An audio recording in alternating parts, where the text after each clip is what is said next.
Hi friends, welcome to my channel My Crazy Food.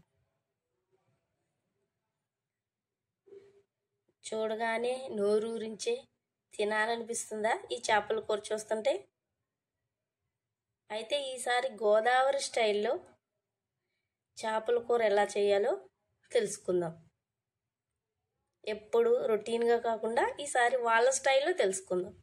దానికోసం ముందుగా clean చేసి పెట్టుకున్న చేప ముక్కల్లో కొద్దిగా పసుపు, కొద్దిగా కారం, అలాగే కొద్దిగా సాల్ట్ కూడా వేసుకుని వాటన్నిటిని చేప ముక్కలకు పట్టించేలా బాగా కలుపుకొని ఒక 10 నిమిషాలు పక్కన పెట్టుకోవాలి.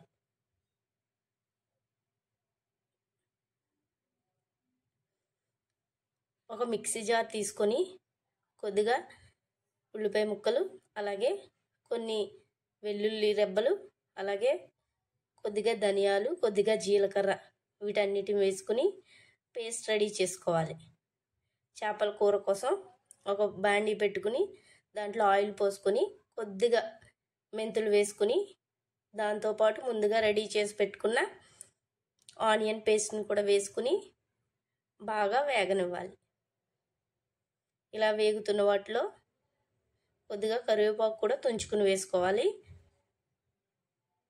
వాటన్నిటిని బాగా పచ్చివాసన పోయేంత వరకు వేగనిచ్చి అందులో 1 స్పూన్ అల్లం వెల్లుల్లి పేస్ట్ కూడా వేసుకుని దాన్ని కూడా వేగనివ్వాలి. అందులో ఒక 5-6 పచ్చిమిర్చిని యాడ్ చేసుకోవాలి. కొద్దిగా టమోటో పేస్ట్ కూడా యాడ్ చేసుకుని దాన్ని కూడా పచ్చివాసన పోయేంత వరకు బాగా వేగి ఆయిల్ పైకి తేలేంత వరకు ఉడకనిచ్చి అందులో కొద్దిగా పసుపు, కొద్దిగా సాల్ట్, అలాగే 2 స్పూన్లు కారం కూడా వేసుకుని అవన్నిటిని మిక్స్ చేసుకుని దాన్ని కూడా ఒక 2 మినిట్స్ ఉడకనివ్వాలి.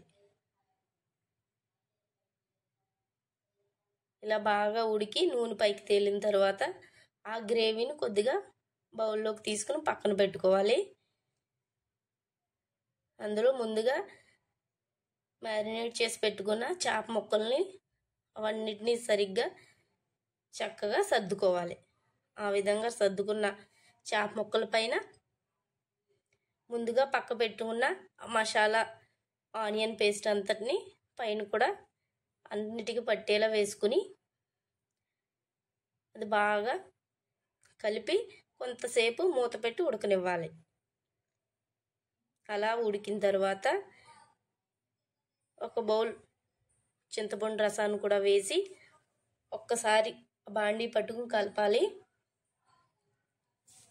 గరిటె అయితే పెట్టకూడదండి. అలా ఉడుకుతున్నది పక్కన ఉడుకుతుండగా దానికి కావాల్సిన పొడిని అయితే రెడీ చేసుకోవాలి. రోల్లో కొద్దిగా చెక్క ముక్కలు, అలాగే కొన్ని మిరియాలు, యాలకులు, మొగ్గలు వేసుకుని వీటన్నిటిని కచ్చాబచ్చాగా పొడి చేసుకోవాలి.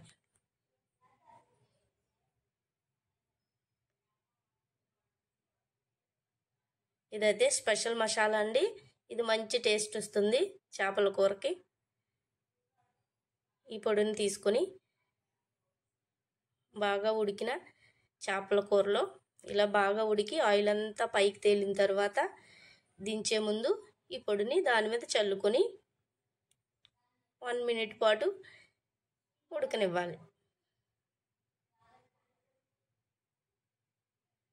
ఇవంతా కలుపుకొని బాగా ఉడికిన తర్వాత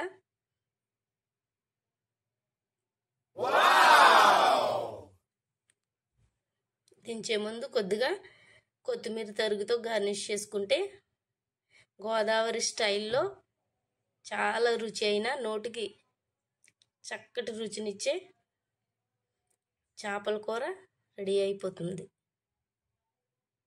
ప్రతిసారి మన ఇంట్లో అదే స్టైల్లో కాకుండా ఈసారి ఈ స్టైల్లో ట్రై చేసి చూడండి.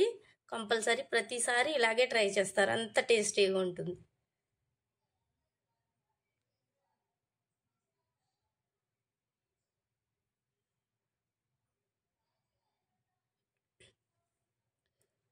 ఈ వీడియో కనుక మీకు నచ్చినట్లయితే లైక్ చేయండి, సబ్స్క్రైబ్ చేయండి. Thank you for watching.